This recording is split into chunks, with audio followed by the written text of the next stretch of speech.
सबसे पहले तो ये न्यायालय की तरफ से आया हुआ ये आदेश है।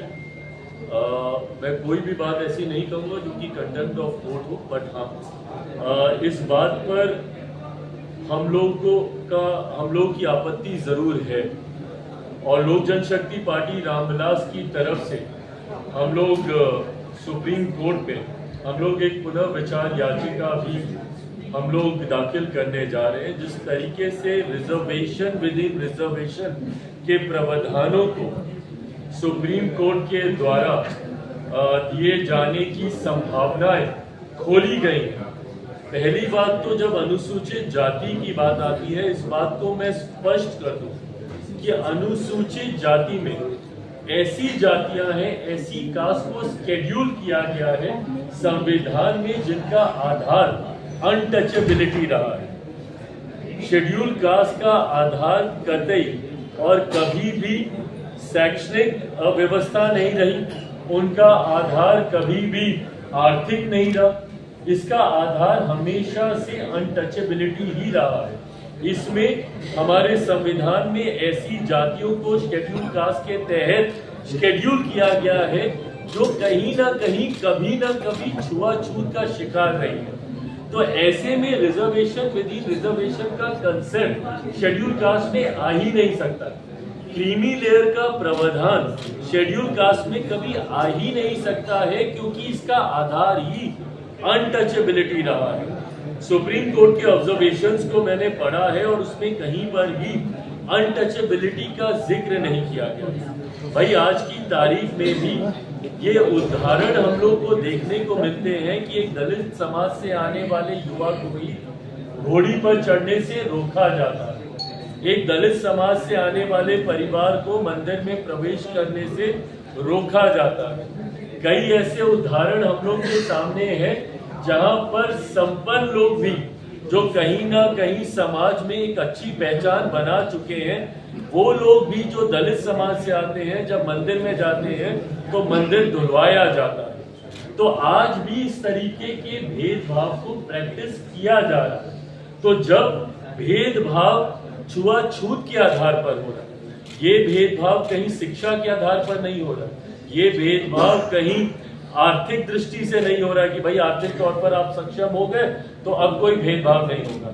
जैसा मैंने अपने उदाहरण में बताया कि कई ऐसे बड़े नाम भी हैं, मैं नाम नहीं ले रहा, आप सब उन नामों को भी जानते हैं। कई ऐसे बड़े नाम भी हैं जो अगर किसी मंदिर में चले जाते हैं तो उसके बाद उस मंदिर को गंगा जल से धोया जाता है। तो ऐसे उदाहरण आज की तारीख में भी देखने को मिलते हैं।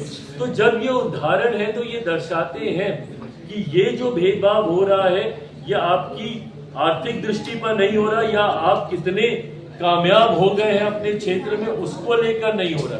ये इसलिए हो रहा है क्योंकि आज भी छुआछूत को मानने वाले लोग हैं। और शेड्यूल कास्ट का जब मैंने जिक्र किया, इसमें उन्हीं जातियों को इसमें रखा गया है जो छुआछूत का शिकार कभी ना कभी कहीं ना कहीं समय के किसी दौर पर रही है।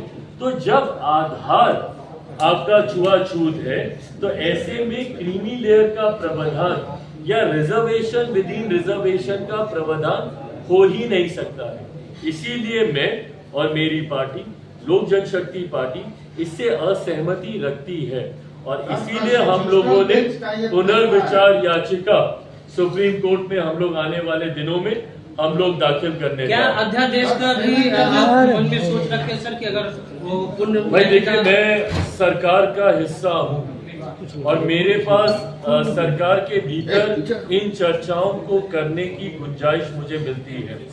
कोई अध्यादेश आएगा नहीं आएगा, इस पे कानून बनेगा नहीं बनेगा, जरूर मैं चाहता हूँ, पर ये तमाम बातें गठबंधन के भीतर करने की है क्योंकि मैं खुद आज की तारीख में सरकार का हिस्सा हूँ। ये गठबंधन के भीतर 7 जजेस का बेंच है ये। अब इसके बाद आप कहाँ पे कैसे, जिससे भी लार्जर कॉन्स्टिट्यूशनल बेंच है क्या? ये संवैधानिक पुनर्विचार तो ये हम लोग का अधिकार है।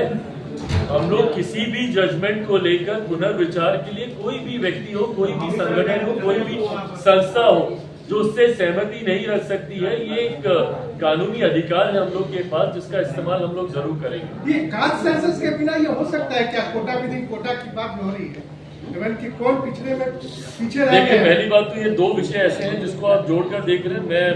मैं जातीय जनगणना का मैं पक्षधर हूँ, पर मैं कतई जातीय जनगणना का पक्षधर इसलिए नहीं हूँ कि उसके बाद रिजर्वेशन विद इन रिजर्वेशन के कंसेप्ट को लेकर आया जा सके। जातीय जनगणना का जहां तक बात रही है, इसकी जरूरत इसलिए हम लोग को है क्योंकि आज की भी तारीख में राज्य सरकार हो या केंद्र सरकार हो, कई ऐसी नीतियां हैं जो जाति के आधार पर ही बनाई जाती है, उनको हैंड होल्डिंग प्रोवाइड करने को लेकर, ताकि उन जातियों को मुख्य धारा के साथ जोड़ा जा सके। इस सोच के साथ इन नीतियों को बनाया जाता है। तो ऐसे में सरकार के पास जरूरी है कि उन जातियों के आंकड़े हों जिनके लिए वो नीतियों को बना रहे हैं, ताकि उसी के अनुपात में उस राशि को आवंटित किया जा सके। तो बहरहाल, जहां मैं एक तरफ मैं इस बात का पक्षधर हूं कि सरकारों, कई बार न्यायालय भी आंकड़े मांगते हैं कि फलाना जाति की क्या आबादी है, वो आंकड़े जरूर सरकार के पास होने चाहिए। मैं उसको सार्वजनिक करने का मैं जरूर पक्षधर नहीं हूं, बट हाँ, सरकार की अपनी जानकारी के लिए इन आंकड़ों का होना जरूरी है।